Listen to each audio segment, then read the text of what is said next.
అన్నా నమస్తే. నమస్తే అమ్మా. మీ పేరు? నా పేరు రాజేష్ బాబు. ఏం పని చేస్తారు? నేను రియల్ ఎస్టేట్ చేస్తాను. పర్లేదు అన్న, ఇప్పుడు రియల్ ఎస్టేట్ చేస్తాను. పర్లేదు. ఇప్పుడు మీ ఆదాయం అది రియల్ ఎస్టేట్ ఇప్పుడు బాబు గారు గవర్నమెంట్ వచ్చిన తర్వాత, మీ కుటుంబ ప్రభుత్వం వచ్చిన తర్వాత రియల్ ఎస్టేట్ కొంచెం పుంజుకుంది. వస్తుందని తెలియగానే పుంజుకుంది, రాగానే ఆటోమేటిక్గా రియల్ ఎస్టేట్ అనేది బాగా పుంజుకుంది. నా కూటమి ప్రభుత్వం అధికారంలోకి వచ్చి 13 నెలలు అయింది. ఎలా అనిపించింది అసలు పరిపాలన? ఇది చాలా ప్రజలకు కావాల్సినటువంటి సుపరిపాలన అని చెప్పాలి. చాలా అద్భుతంగా ఉంది. ఇవాళ ఆయన బాబు గారు చెప్పిన సూపర్ 6 అన్నీ కూడా నెరవేరుస్తున్నారు. దానికి ప్రజలు చాలా హర్ష వ్యక్తం చేస్తున్నారు. సూపర్ 6లో భాగంగా పథకాలు అమలు చేస్తున్నారు కదా, పథకాలు ప్రజలందరికీ అందుతున్నాయి అంటారా? అందరికీ అందుతున్నాయి. అర్హులు ఉన్న వాళ్ళందరికీ కంపల్సరీగా అందుతున్నాయండి. వాళ్ళు చాలా ఆనందపడుతున్నారు. ముఖ్యంగా తల్లికి వందనం అనేది ఏదైతే ఉందో, ఇంట్లో ఎంతమంది పిల్లలు ఉంటారో వాళ్ళందరూ కూడా బాబు గారు ఇచ్చిన యొక్క తల్లికి వందనం అనేది దాని గురించి ప్రతి ఇంట్లో తల్లిదండ్రులు కూడా చాలా ఆనందంగా ఉన్నారు. ఇవాళ విద్యార్థులు గవర్నమెంట్ స్కూల్కి వెళ్ళే పిల్లలు వాళ్ళకి యూనిఫామ్ చూస్తే ఒక కార్పొరేట్ స్కూల్ యూనిఫామ్ లాగా దాన్ని చూస్తుంటే నాకు మా యొక్క తెలుగుదేశం చంద్రబాబు నాయుడు గారి బ్రాండ్ ఇది అని మాకు ఎంతో గర్వంగా అనిపిస్తుందండి. లోకేష్ గారి పరిపాలన ఎలా అనిపించింది అన్న అసలు? ఈ లోకేష్ గారి పరిపాలన అంటే ఇవాళ మరి యూనిఫామ్ అంతా కూడా ఆయన డిజైన్ చేసిందని మేము అనుకుంటున్నాము. ఇవాళ స్టూడెంట్స్ కావచ్చు, తర్వాత ఈ గవర్నమెంట్ స్కూల్ యూనిఫామ్స్ కావచ్చు, ఆయన తీసుకునే చొరవ కావచ్చు. ఇవాళ గవర్నమెంట్ 1 వే ట్రాఫిక్లో వెళ్ళిపోతుందని అంటే లోకేష్ గారి యొక్క చొరవ వల్లేనండి. ఇప్పుడు చూసుకుంటే అన్నా క్యాంటీన్ల పరిస్థితి ఎలా ఉంది? అన్నా క్యాంటీన్లు సూపర్ అండి. ఇది మంచి ప్రశ్న అడిగారు. పేదవాడికి పట్టెడు అన్నం పెట్టిన నాడే దేశానికి నిజమైన స్వాతంత్రం వచ్చిందని అన్నగారు ఆ రోజే, లోకేష్ బాబు గారు తాతగారు అయినటువంటి ఆ రోజు ఆయన పుట్టగానే సీఎం కోడ్ మనవడిగా పుట్టాడు లోకేష్ బాబు. అలాంటి నందమూరి తారక రామారావు గారు ఆ రోజే అన్నారు. అలాంటి అన్నా క్యాంటీన్ ఇవాళ ప్రతి సిటీస్లో కూడా పెట్టి పేదవాడికి ఆకలి తీరుస్తున్న ఒకే ఒక్క అన్నా క్యాంటీన్. గత ప్రభుత్వంలో మరి ఆ సైకో పాలనలో, ఆ జైలు దొంగ పాలనలో, ఇప్పుడు జైలు గోడలు 4 గోడల్లో ఉన్నవాడికి వాడికి ఏం తెలియదు బయట ప్రపంచం ఏం జరుగుతుందో. ఆ పేదవాడికి పట్టిన అన్నం పెట్టలేని వాడు అన్న ఎట్లా అవుతాడు? అలాగే అన్న అనే పేరుకి ఒక తెలుగుదేశం బ్రాండ్ తప్పితే వేరే ఇంకెవ్వరు లేరు, ఎవరికి లేదు అనేది అతను నిరూపించుకున్నాడు. ఎందుకంటే అతను అన్న కాదు కాబట్టి అతను అన్న అనిపించుకోలేకపోయాడు. ఎన్టీఆర్ అన్న, చంద్రన్న అన్న, లోకేష్ అన్న అంతే, ఇంక వేరే ఇంకా అన్నలు ఎవరు లేరు ఇంకా ఆంధ్రాలో అని. ఇప్పుడు చూసుకుంటే కూటమి ప్రభుత్వం మొన్న రైతులకు అన్నదాత సుఖీభవ కింద నిధులు విడుదల చేసింది. చాలామంది అందట్లేదు అంటున్నారు. నిజంగా అందట్లేదు అంటే వాళ్ళకి ఏదన్నా టెక్నికల్ ఇష్యూస్లో ఉండటం వల్ల అందకపోవడం తప్పితే వాళ్ళకి అర్హులు ఉన్న ప్రతి ఒక్కరికి ప్రతి పథకం కూడా అందుతుందండి. వాట్సాప్ గవర్నెన్స్ ఎలా అనిపించింది అసలు?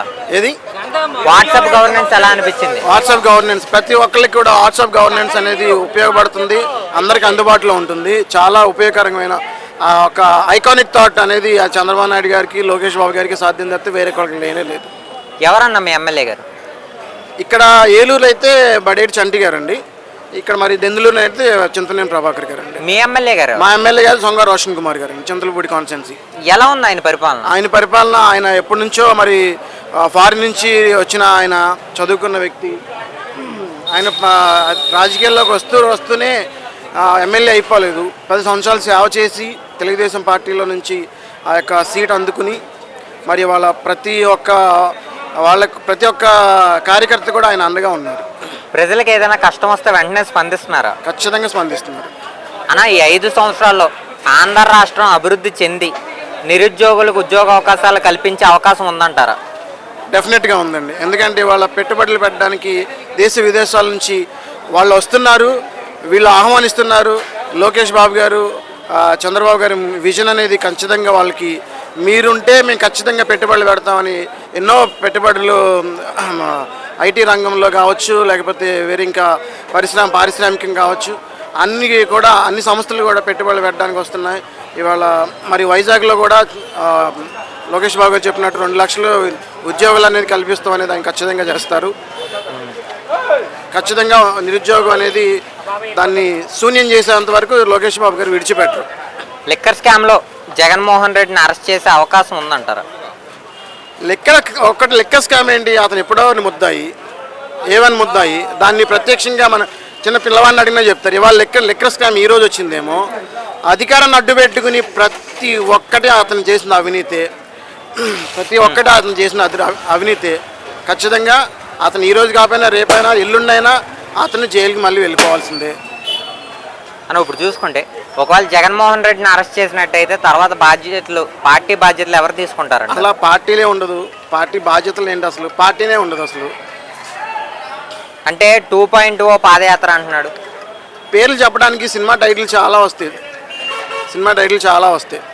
అలాగే చెప్పుకుంటూ పోతే ఇవాళ అతను నిజంగా బయటకు వచ్చి మాట్లాడుతున్నాడు అని అంటే అది చంద్రబాబు నాయుడు గారి మంచితనం, ఆయన యొక్క నిబద్ధత తప్పితే అతను జగన్మోహన్ రెడ్డి అతను ఏదో మూర్ఖుడు లేకపోతే ఇంకోటి ధైర్యవంతుడు ఇట్లా ఏమీ కాదండి. చంద్రబాబు నాయుడు గారు ఎప్పుడు కూడా ఆయన ఒక ఎజెండాతో ముందుకెళ్తారు. లా అండ్ ఆర్డర్ని ఆయన ఖచ్చితంగా తప్పకుండా పాటిస్తారు. కూటమి ప్రభుత్వ పాలనలో వ్యతిరేకత వచ్చిందని వైసీపీ వారు ఇచ్చేస్తున్నారు. ఏమంటారు దానిపై మీ అభిప్రాయం? వ్యతిరేకత రావడానికి ఇక్కడ మనకి ప్రజలందరికీ తెలుసు. వ్యతిరేకత రావడానికి ఇవాళ స్కూల్ యూనిఫామ్లు కావచ్చు, తర్వాత తల్లికి వందనం కావచ్చు, రేపొద్దున ఇంకో 2-3 రోజులు ఆగితే ఫ్రీ బస్. ప్రతి ఆడపిల్ల తెలుగుంటే ఆడపడుచు ప్రతి ఒక్కరు కూడా ఆధార్ కార్డు పట్టుకుని బస్సు ఎక్కేయచ్చు. ఎక్కడికంటే అక్కడ జర్నీ చేయడానికి చంద్రబాబు నాయుడు గారు ఆయన ఆల్రెడీ ఆయన ఒక ప్లాట్ఫామ్ అనేది ఏర్పాటు చేశారు. దాన్ని ఏ విధంగా ముందుకు తీసుకెళ్లాలని ఆయన తెలుసు. సో ఇవన్నీ ఇప్పుడు ప్రతిపక్షం అనేదే లేదు ఇక్కడ. అసలు ప్రతిపక్ష హోదానే లేదు. అసలు మాట్లాడడానికే అనర్హుడు. ఎవరో కొంతమంది మూర్ఖులు పిచ్చివాళ్ళు అతని వెనకమాల పడుతున్నంత వరకు మన కడపలో చూస్తే జనమే లేరు. మరి దాన్నే తన సొంత ఊర్లో సొంత నియోజకవర్గ దగ్గరలోకి వెళ్తేనే, నెల్లూరుకి వెళ్తేనే జనం లేరు. ఏంటంటే కొంతమంది పిచ్చివాళ్ళు ఉంటారు అతని వెనకమాల తిరిగేవాళ్ళు. వాళ్ళ కోసం ఏదో మాట్లాడకపోతే బాగోదు కాబట్టి ఏదో మాట్లాడతాడు. మాటల వరకే. గత 5 సంవత్సరాల్లో మహిళల పరిస్థితి ఎలా ఉంది? కూటమి ప్రభుత్వం వచ్చిన తర్వాత మహిళల పరిస్థితి ఎలా ఉంది? మహిళల పరిస్థితి అంటే అదేదో దిశ పోలీస్ స్టేషన్ అని పెట్టారు. దిశ పోలీస్ స్టేషను పేర్లకి రంగులకి తప్పితే దేనికి ఉపయోగం లేదు. ఆ ప్రభుత్వంలో ఆడవాళ్ళకి జరిగిన అరాచకాలు ఇంకే ప్రభుత్వంలో ఇంతకుముందు కానీ ఇప్పుడు కానీ గతంలో కానీ జరిగింది లేదు. ఇది ప్రజలందరికీ తెలిసిన నగ్న సత్యం. సో ఇవాళ మేము చంద్రబాబు నాయుడు గారు కావచ్చు, లోకేష్ బాబు గారు కావచ్చు, పవన్ కళ్యాణ్ గారు కావచ్చు, కేంద్ర గవర్నమెంట్ కావచ్చు, వీళ్ళు చేసిన ప్రతి ప్రతిపాదనను కూడా కేంద్రం ఆమోదిస్తుంది. ఎందుకంటే అది సుపరిపాలన కావడం వల్లనే. ప్రజలందరికీ సుపరిపాలన అందించాలి. ఆడవాళ్ళు ధైర్యంగా తిరుగుతున్నారు, ఎక్కడ అరాచకాలు జరగడం లేదు. దానికి కేవలం కారణం ఏంటంటే కూటమి ప్రభుత్వం, చంద్రబాబు నాయుడు గారు చొరవే. కూటమి ప్రభుత్వానికి 100కి ఎన్ని మార్కులు ఇస్తారు? 100కి దానికి అవుట్ ఆఫ్ అంటే నేను ఏదో తెలుగుదేశం పార్టీ అభిమాని అని అనుకుంటూ ఉండొచ్చు. తెలుగుదేశం పార్టీనే కాదనట్లేదు, కానీ చేసింది చెప్పుకోకపోవడం కూడా అది చాలా పాపం. మా కార్యకర్తలే కొంతమంది చెప్పుకోలేని వాళ్ళు చాలామంది ఉండొచ్చు. కానీ వాస్తవానికి ఇక్కడ జరుగుతుంది ఏంటి, పాలన ఎలా జరుగుతుంది, మరి అమరావతిలో ఏమేమి వస్తున్నాయి, అక్కడ ఏమేమి కడుతున్నారు, అక్కడ ఒక పెద్ద క్రికెట్ స్టేడియం కడుతున్నారు, లాయర్లకు మీడియా వాళ్ళకి సంబంధించిన కొన్ని భూములు కేటాయించేశారు. పై పెట్టుబడులు రావాల్సిన వాటన్నిటికీ స్టాన్ఫర్డ్ యూనివర్సిటీలు ఇట్లాగా యూనివర్సిటీలు అన్నిటికీ దేనికి దానికి సపరేట్ చేసేసి భూములన్నిటికీ సపరేట్ చేసి అభివృద్ధి చేయడానికి అన్ని విధాలుగా ఆయన అనుకున్న ఆయన విజన్ అంతా కూడా ఆయన తప్పకుండా చేస్తున్నారు. Thank you.